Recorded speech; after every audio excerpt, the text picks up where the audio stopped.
No taki łuk, skręcone koła, ujęcie z dołu i jeszcze racebox na dachu. Wszystkie te rzeczy sprawiają, iż ten samochód wygląda bardzo szybko. Ale to tylko pozor. W dzisiejszym filmie grubszy kaliber nie będzie grubaska, który szybko biega, raczej cieniasek, cieniasek, który biega może wolniej, ale jest mega sympatyczny, no i wzbudza dziś w 2024 roku sentyment. Po prostu ten wóz jest nostalgiczny. W dzisiejszym filmie przyjrzymy mu się z bliska, zmierzymy go raceboxem, zmierzymy mu wyciszenie oraz skoczymy na próbę autostradową. A najlepsze w tym wszystkim jest to, że mamy tu bazowy silnik pod maską. Czekajcie, schowamy raceboxa, bo dzisiaj bardzo wieje. No i wyprostujemy koła, by to wszystko lepiej wyglądało. Oto Fiat Cinquecento 700, rocznik 96. Jest to następca Fiata 126P, a jako iż jest to 700, to z Fiata 126P mamy tutaj dwucylindrowe prykadełko pod maską. Oczywiście ten silnik jest trochę zmodyfikowany i pochodzi z wersji BIS, bo ten wóz nie jest chłodzony, ten silnik nie jest chłodzony powietrzem, tylko już cieczą. Ogólnie powiem tak, Cinquecento wywodzi się od Fiata 500, później było 126P, no i tutaj ten model ma nazwę Cinquecento, czyli 500. Ale skoro mamy tutaj silniki 700, 900 i 1100 dostępne, znaczy mieliśmy dostępne, ja wiem, czy nazwa ma jakiś sens wciąż, raczej to jest takie nawiązanie, ale no jak ten samochód pojawił się na początku lat 90. w salonach po Fiacie 126P, jaki to był szał, jaki to był powiew świeżości, jaka to była po prostu rewolucja. Ja wiem, wersja 700, no to ma tutaj prykadełko pod maską, ale ogólnie płyta podłogowa, wygląd, no nie wiem, tutaj już były jakieś strefy zgniotu nawet, projektowany był ten samochód z perspektywy też bezpieczeństwa jakiegoś tam. Chociaż szczerze, jakiegoś dzwona nie chciałbym tutaj jednak mieć. Wygląd tego samochodu, ostre lata 90., ale prace projektowe rozpoczęto już nad Cinquecento w 79 roku bodajże. Początkowo miał się nawet nazywać Fiat Topolino. Ogólnie powiem tak, to takie ciekawostki w skrócie, bo jeśli miałbym opowiadać o całej historii powstania tego samochodu, Jezu, jaka ona była rozbudowana, można powiedzieć. Projektowanie i cały ten proces, całe to przedsięwzięcie, otarło się to wszystko nawet o Beskida, inżynierzy włoscy, polscy. No, reasumując, jak na tamte czasy wyszedł całkiem nowoczesny samochód. Auto jest w ocynku calutkie. Mieszczuch z segmentu A. Jeśli chodzi o wygląd zewnętrzny, no to zdecydowanie pudełkowata bryła. Tutaj właściwie był to po prostu taki malutki pierdolocik do przemieszczania się po mieście, ale mega sympatyczny, lubiany. W dodatku produkowany w Polsce, w Bielsko-Białej, wyprodukowano 1 164 000 sztuk, z czego 300 000, jakoś 300 000 zostało u nas w kraju. Niby bryła pudełkowata, ale jeśli chodzi o współczynnik oporu powietrza 0,33 CX, jak na tamte czasy wcale nie był to jakiś dramat.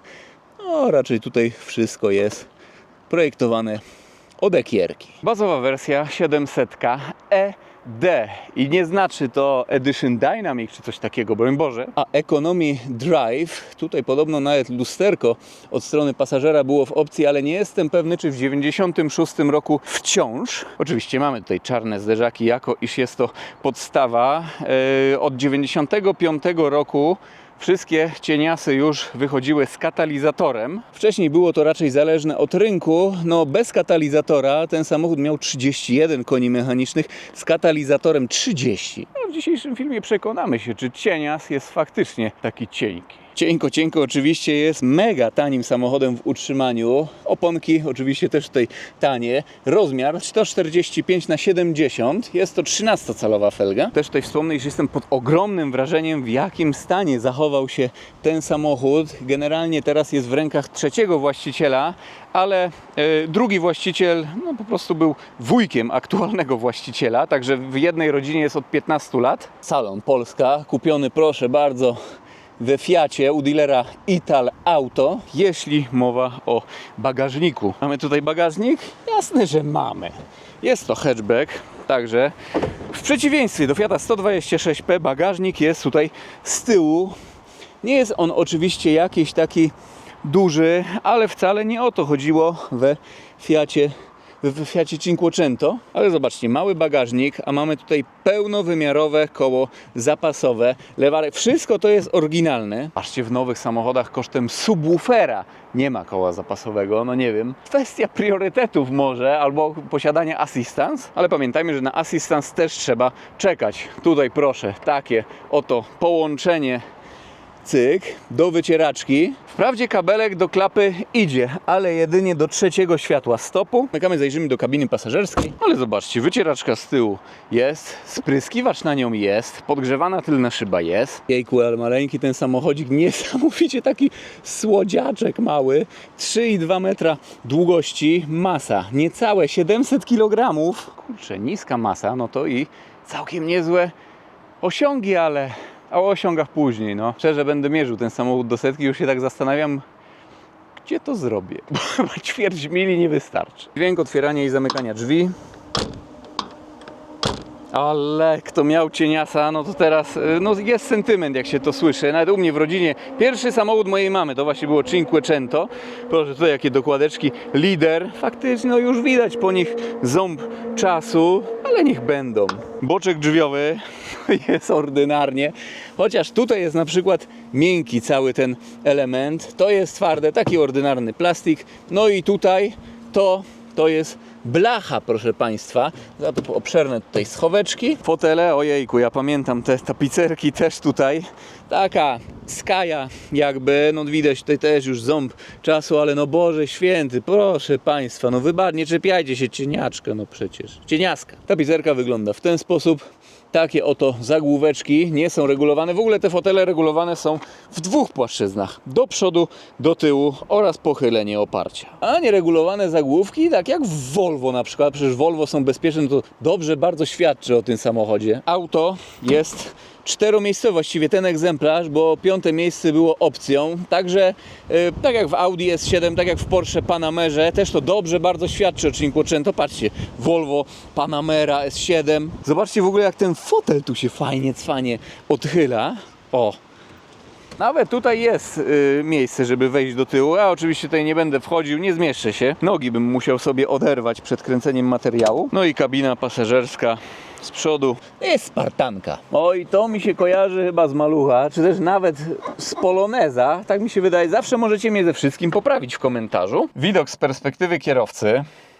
Widoczność ogólnie jest tutaj niesamowicie dobra. Właściwie ja tutaj się czuję, jakbym siedział w takim małym terrarium. Deska rozdzielcza, no na tle Fiata 126P jest wręcz designerska. Bardzo na dobrym poziomie jest tutaj ergonomia. Zobaczcie, wprawdzie tutaj nie mamy jakiegoś chowanego schowka, zamykanego, ale cyk, tutaj możemy sobie jakąś torebkę nawet odłożyć, jakaś kobitka może.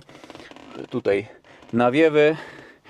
To już jest, proszę Państwa, taki może mały, ale dość normalny samochód. Tu jeszcze taka półeczka, ssanie, otwieranie maski. Oczywiście Korbotronik, nie wiem w jakim stanie tutaj są uszczelki. Jeszcze szybciej nie jechałem tym samochodem, ale nawet jak tak sobie tutaj siedzę, to już troszeczkę słyszę szum wiatru nawet. Tak w ogóle tutaj mieści się prawie 2-metrowy petrolhead. W ogóle przede wszystkim tutaj jest takie trochę echo, chyba przez te blachy. Nie no, 2 dwumetrowców mogłoby tutaj sobie jechać, na przykład na kołbasa, o przejście graniczne w Kołbaskowie i ciśniemy Cinquecento. Pozycja za kierownicą w zasadzie jest całkiem spoko. Ja osobiście bym chciał troszeczkę do siebie kierownicę pociągnąć, ale naprawdę nie ma takiego dramatu. Tutaj proszę, przełącznik.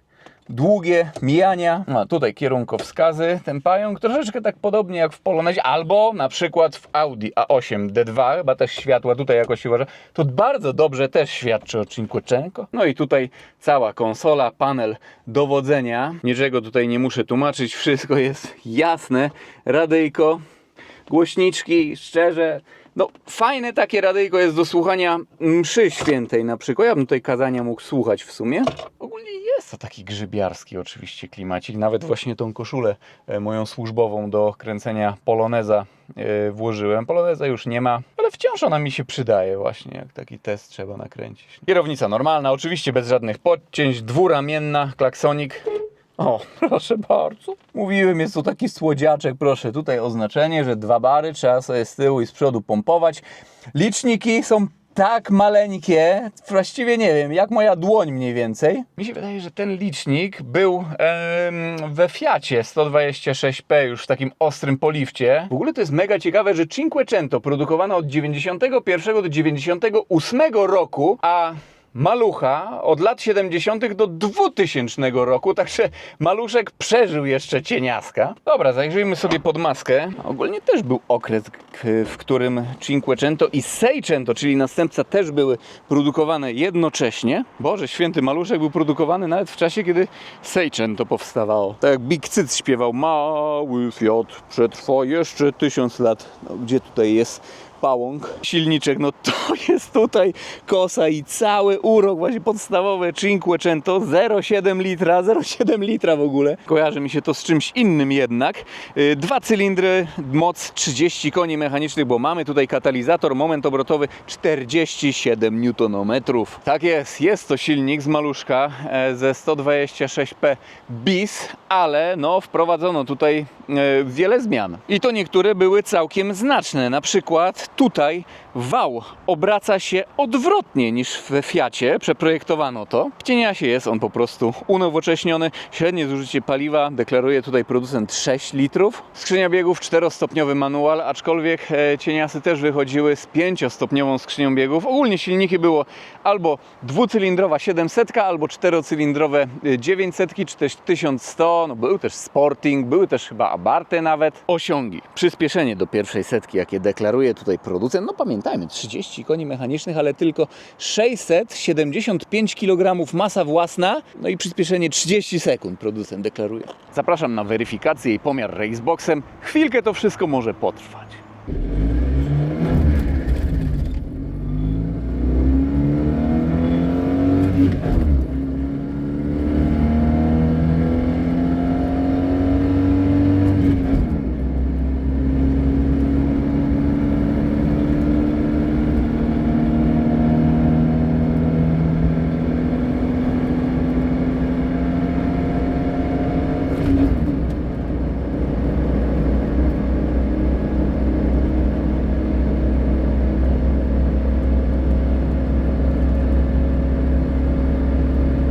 Prędkość maksymalna w zależności od źródła. Jedni piszą, że 127 km na godzinę deklaracja producenta, inni, że 134. No dobra, to przenosimy się na parking przed przejściem granicznym w Kołbaskowie i przy tym może sprawdzimy sobie wyciszenie.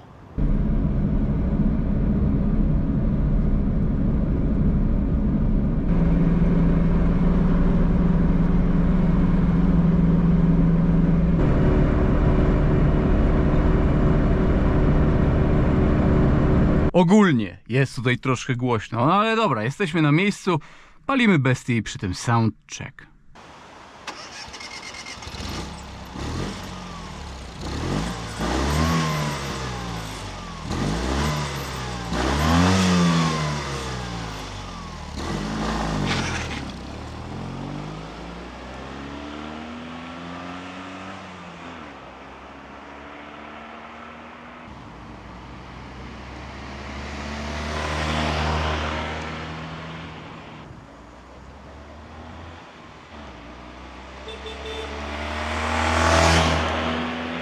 Kultura pracy tego silnika w cieniasie no jest dramatyczna dosyć, trzeba przyznać. Wszystko się właściwie telepie.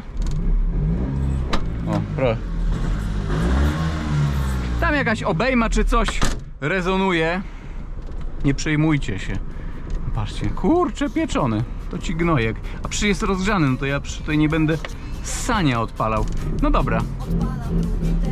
Bam, bam, bam, bam. Dobra, startujemy. No, wzbudzamy dzisiaj zainteresowanie zdecydowanie na przejściu granicznym w Kołbaskowie. 127 albo 134, takie prędkości są deklarowane. Myślę, że te 127 to bez katalizatora jest właśnie.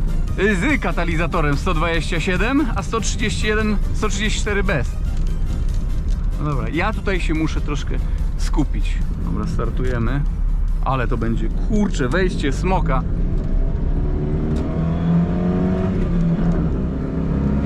Jezu.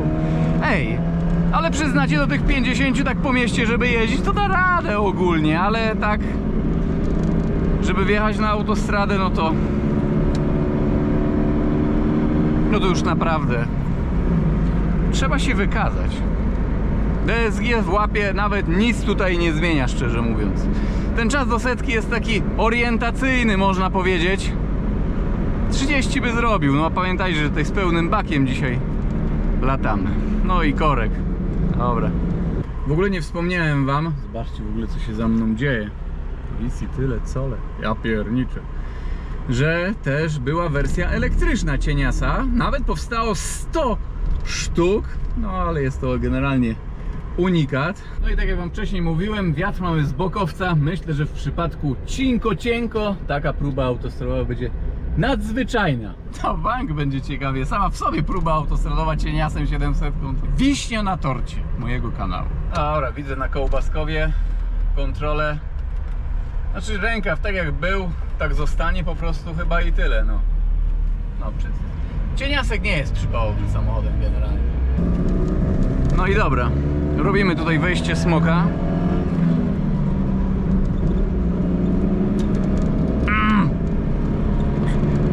I niemiecka strona, odcinek bez ograniczeń prędkości, także możemy jechać nawet więcej niż 140 km na godzinę, ale zobaczymy.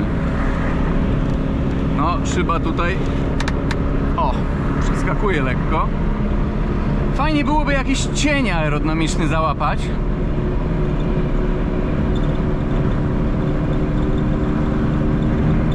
Będziemy jechać do pierwszego zjazdu za przejściem granicznym w Kołbaskowie. Aż do Szmyln nie będziemy męczyć tutaj. Dobra, 130! 131 do drugiego wiaduktu, proszę Państwa! Dobra, i tutaj pod górę, no to już brutalnie będziemy zwalniać. Nie będzie to długa próba autostradowa, ale taka symboliczna, bo trzeba. Jeśli chodzi o wrażenia z jazdy, no cóż, typowy mieszczuk, jeszcze do tego jak na dzisiejsze czasy niezbyt nowoczesny. Trochę się tutaj bujamy, znaczy trochę, to tak mało powiedziane, to jest po prostu jedna wielka taka bujana. Jedna wielka bujana, tak sobie jeszcze siądziemy i lecimy, o, bujamy się.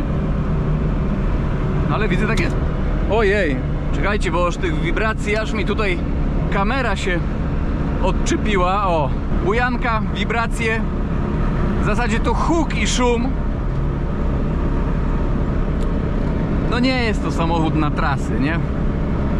Fajnie by było kogoś do cienia aerodynamicznego znaleźć, ale tutaj będzie, szczerze mówiąc, ciężko. Ktoś, kto jedzie 130, to już jest troszkę za szybki dla nas. Obrotów sobie nie sprawdzimy, bo oczywiście obrotomierza nie ma. A na ucho jeszcze nie umiem. Piesek za to jest wesoły. Nie, tak jest 110, no teoretycznie można jechać, no. Ale nie jest to jakiś szczyt marzeń, żeby lecieć w trasę. Tak czuć, że po prostu on się chyba męczy troszeczkę już. Ciekawa próba autostradowa. Dobra, tutaj może tak dziabniemy decha. Lekko z górki jest. Passat nas wyprzedzi akurat. To za niego się wczłapiemy. O, bardzo ładnie zjeżdża. Jezu! Za bardzo na cień aerodynamiczny nie pomaga. No nie, no trochę pomógł. Ale wiecie, cień aerodynamiczny nam psuje po prostu cały ten wiatr z boku. Dobra, odsunąłem się troszeczkę, byście mieli jeszcze lepszą perspektywę. Chociaż tutaj to wnętrze, zobaczcie. Ja to w ogóle sobie nawiew mogę regulować, wszystko tego. Okno to szmatką bym sobie teraz mógł myć, gdyby troszeczkę pewniej się ten samochód prowadził, albo po prostu gdybym wolniej jechał.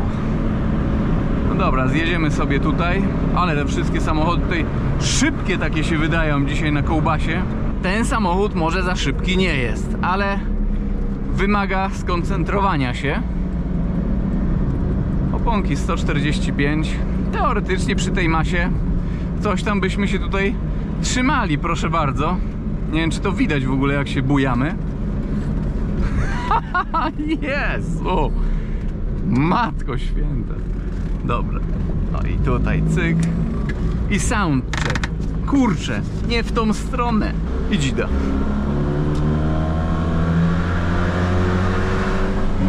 Ole, piękny dźwięk tych, kurczę, 2 cylindrów. Niesamowite, kurczę. Tutaj dużo rzeczy trzeba robić w tym samochodzie. Zdążymy? Zdążymy. Co mamy nie zdążyć? Że 700 to od razu jakaś gorsza. A może właśnie najlepsza? Wjazd na autostradę. Ja pierniczę, można się nabawić traumy jakiejś. Ale teraz tutaj wjeżdżając na autostradę mamy lekko wiatr w dupkę, no i tutaj już normalnie.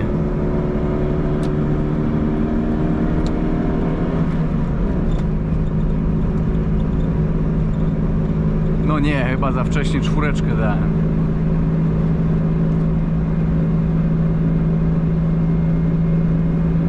Kurczę, wiecie co? Chyba teraz pod górkę po prostu delikatnie było, a tutaj to wszystko jest tak wyolbrzymione strasznie. No dobra, to nic. W zasadzie ciągle decha. No tu jakby coś się lekko odblokowało. Tak, bo boczny wiatr i golfik nam teraz zabrał troszeczkę ten powiew. Dobrze by było, jakby to jakieś zaspy, jakiś las był, troszeczkę, żeby nas osłoniło od tego wiatru. Boże święty. Ledwo tutaj 120 czasami przekraczam, a takie są emocje, aż się spociłem cały normalnie. Ja pierniczę. W ogóle tutaj blachę, widać blachę obok kanapy. Wszystko jest takie trochę spartańskie. Powiem wam surowo i szorstko. I auto jest bardzo bezpośrednie, co dobrze o nim świadczy. Podobnie było w M3 E90. Też była taka szorstka i bezpośrednia. No ale tam to była jednak wyższa kultura jazdy, muszę przyznać. No i dobra. Myślę, że jeszcze tutaj raz będziemy mogli dziabnąć sobie prędkość maksymalną. Zobaczymy, co się stanie. O, akurat nam się napatoczył tutaj Volkswagen Caddy. Dawaj na prawy. Nie, mistrz lewego pasa. Nie, zjechał, dobra, ale za późno trochę. Dobra. I tutaj jeszcze depniemy ostatni raz. Ale też nie możemy aż tak chamsko potem zwolnić, bo pod górkę możemy nie podjechać. Dobra. Co to jest w ogóle? Jezus Maria, Crossland. Ale dawaj Crossland, pomóż trochę.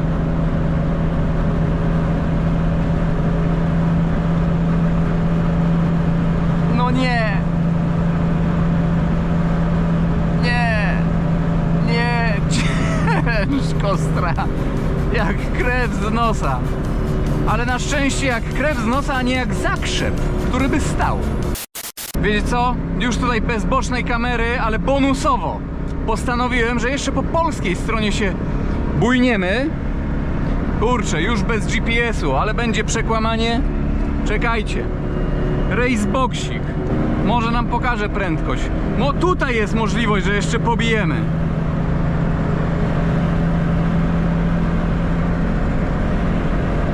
Byle 140 nie przekroczyć, wiecie. Dobra, 141, no już niech będzie. Jesteśmy w Polsce, to nie przekraczamy. I to jest dopiero V-Max taki, ale tutaj przyznam, no z górki jest grubo. To właśnie tu na tym odcinku w maluchu zamknąłem szafę. Jezu, było to coś pięknego. I dobra, mam nadzieję, że ten film, ten samochód, ta próba autostradowej, to wszystko wam się niesamowicie podobało. Pozdrawiam i do zobaczenia w jakimś kolejnym filmie, kolejnym odcinku. Na razie, trzymajcie się.